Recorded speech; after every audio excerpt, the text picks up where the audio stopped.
Delimitation తో దక్షిణాది రాష్ట్రాల్లో ఎంపీ సీట్లను తగ్గించే కుట్రకు కేంద్ర ప్రభుత్వం తెరలేపిందన్నారు ప్రజాశాంతి పార్టీ అధ్యక్షుడు కేఏ పాల్.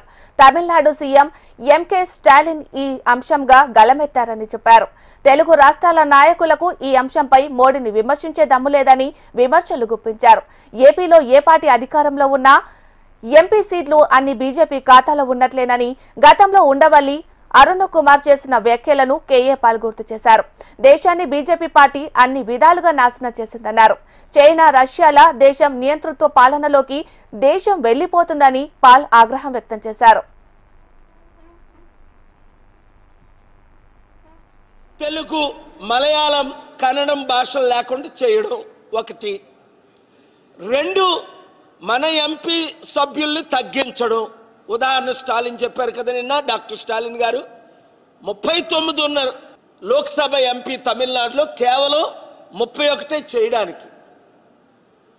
రెండోది, నాకు హిందీ అంటే ఇష్టం, కానీ తెలుగు అంటే ఇంకా ఎక్కువ ఇష్టం. ఎందుకు? అది నా మాతృభాష.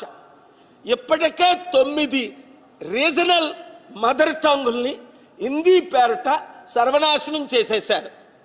ఆ విషయం మీకు తెలుసు. ఏ లాంగ్వేజ్లని స్టాలిన్ గారు కూడా నిన్న ట్వీట్ చేశారు.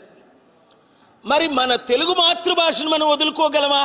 ఇప్పుడున్న తెలుగు రాజకీయ నాయకులందరూ దద్దమ్మలో, మోదీ తొత్తులు, మోదీ చెంచాలు. మోదీ కూర్చో అంటే కూర్చుంటాడు. అందుకే ఒకప్పుడు ఎంపీ ఉండవల్లి అరుణ్ కుమార్ కూడా అన్నాడు, 25 సీట్లు ఆంధ్రప్రదేశ్లో వైసీపీ గెలిచినా, టీడీపీ గెలిచినా, బీజేపీ గెలిచినట్టే